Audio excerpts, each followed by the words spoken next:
नमस्कार बंधुरा आसছে जगन्नाथ देवेर रथयात्रा तार आगे हबे स्नान यात्रा। तो चलुन कबे स्नान यात्रा सेगुलो आपनादेरके आजके जानाबो। এই বছর যেমন দুর্গাপুজো অনেকটা তাড়াতাড়ি পড়েছে, তেমনি অন্যান্য বছরের তুলনায় এগিয়ে এসেছে রথযাত্রাও। রথ হলো ওড়িশার শ্রেষ্ঠ ধর্মীয় ও সামাজিক উৎসব।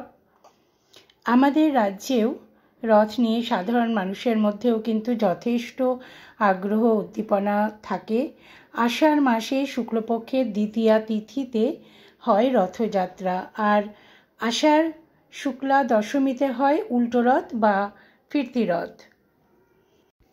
পুরীর মন্দিরের রত্নবেদী থেকে নেমে রথযাত্রার দিন রথে করে নগর পরিক্রমা করেন জগন্নাথ, বলরাম ও সুভদ্রা। তারপর মাসি গুন্ডিচার বাড়ি যান তারা। সেখানে এক সপ্তাহ কাটিয়ে আবার রথে চড়ে পুরীর মন্দিরে ফিরে আসেন তিন ভাই বোন। মাসির বাড়ি থেকে জগন্নাথ মন্দিরে ফেরার এই যাত্রাকেই বলে উল্টো রথ বা ফিরতি রথ। কবে এই রথযাত্রা? 2025-এ। চলুন জেনে নেওয়া যাক। পঞ্জিকা অনুসারে আষাঢ় শুক্লা দ্বিতীয়া পড়বে আগামী 26শে জুন দুপুর 1:25।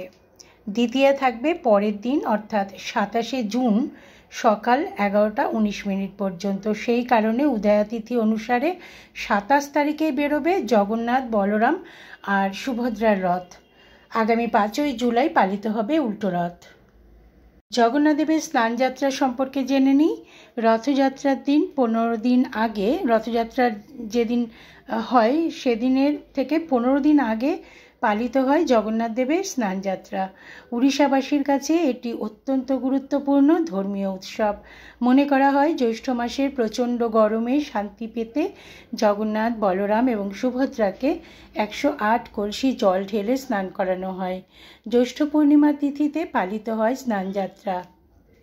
ধর্মীয় বিশ্বাস অনুযায়ী স্নানের পর জ্বর আসে জগন্নাথ, বলরাম এবং সুভদ্রার। এরপর 15 দিন তাদের নিভৃতবাস চলে।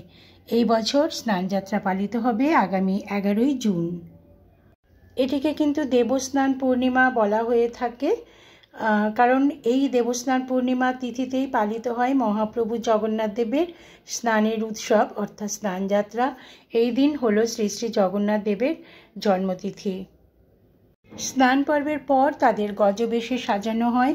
এই উৎসবকালে প্রভু জগন্নাথ দেবের দর্শন পেলে সকল পাপ থেকে মুক্তি পাওয়া যায় বলে মনে করা হয়। স্নানযাত্রার পর শুরু হয় অনশর। এই অনশরকালে জগন্নাথ দেব অসুস্থতার কারণে ভক্তগণের অন্তরালে গোপন স্থানে চিকিৎসাধীন থাকেন। পূর্ণিমা তিথি আরম্ভ আপনাদের আরেকবার বলে দিচ্ছি। বাংলা 26শে জ্যৈষ্ঠ মঙ্গলবার, ইংরেজি 10ই জুন মঙ্গলবার। সময় সকাল 11:37। আর পূর্ণিমা তিথি শেষ হচ্ছে বাংলা 27শে জ্যৈষ্ঠ বুধবার, ইংরেজি 11ই জুন বুধবার। সময় দুপুর 1:14। স্নানযাত্রার বিশেষ তিথিতে সকালবেলা নতুন বস্ত্র পরে গঙ্গায় স্নান সারতে হয়। এরপর মন্দিরে বা বাড়িতে থাকা জগন্নাথ দেব, বলরাম এবং সুভদ্রার পুজো করার নিয়ম করতে হয় পালন। তার পুজোর আগে তাদের অবশ্যই স্নান করাতে হবে। আর এই যে জগন্নাথ দেবের রথযাত্রার দিনটা স্নানযাত্রার দিনটা, এই দিনটা অত্যন্ত শুভ। তাই বিশ্বাস করা হয় যে এই বিশেষ তিথিতে কয়েকটা নিয়ম যদি মানতে পারেন, যে নিয়মগুলো আমি বলবো, তাহলে কিন্তু আপনাদের পারিবারিক জীবন সুখ শান্তিতে ভরে উঠবে। তো এই দুটো তো হলো। তারপর যেটা করতে পারেন, গঙ্গা জল ও কাঁচা দুধের সঙ্গে আতর, চন্দন এবং কর্পূর মিশিয়ে নিষ্ঠা মনে স্নান করাতে হবে। স্নানের পর 108টি তুলসী পাতা জগন্নাথ দেবের চরণে দেবেন। জগন্নাথ দেব, সুভদ্রা এবং বলরাম তিনজনের মূর্তির সামনেই গোলাপ ফুল দিয়ে সাজান এবং 5 রকমের ফল উৎসর্গ করুন। এদিন অন্তত একজন ব্রাহ্মণকে ভোজন করানো শুভ বলে বিবেচনা করা হয়ে থাকে। স্নানযাত্রা উপলক্ষে এই সময়টায় অসংখ্য ভক্ত পুরী যান আমরা জানি। আর জগন্নাথ মন্দিরে জগন্নাথ দর্শনে যান তারা, যাতে জগন্নাথ দেবের দর্শন পান। তো বলা হয়ে থাকে যে এই সময় জগন্নাথ দেবের বিগ্রহ প্রতিষ্ঠার পরেই রাজা ইন্দ্রদ্যুম্ন প্রথমবার এই অনুষ্ঠানের আয়োজন করেছিলেন পুরীর মন্দিরে। বিশ্বাস, ঘরা ঘরা জলে স্নান করে অসুস্থ হয়ে পড়েন জগন্নাথ দেব। তারপর চলে তার চিকিৎসা, আরোগ্য লাভ হলে তবে দরজা খোলে, তখন রথযাত্রা।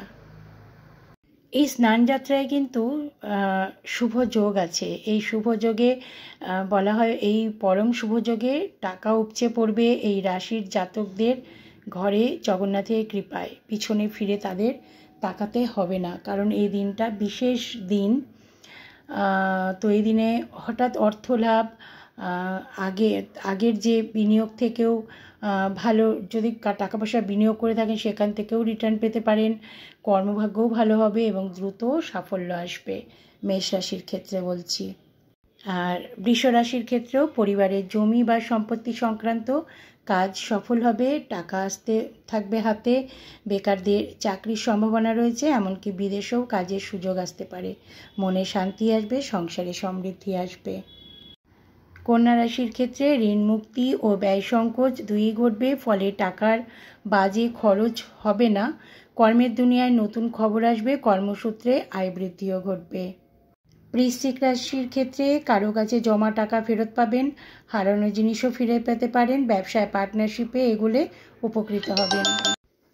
এই জ্যোতিষমতে স্নানযাত্রার দিনে গ্রহ নক্ষত্রের বিশেষ অবস্থান ও বিরল সংযোগ তৈরি হয়, আর তার নির্দিষ্ট কয়েকটি রাশির জন্য খুলে দেয় সৌভাগ্যের দরজা।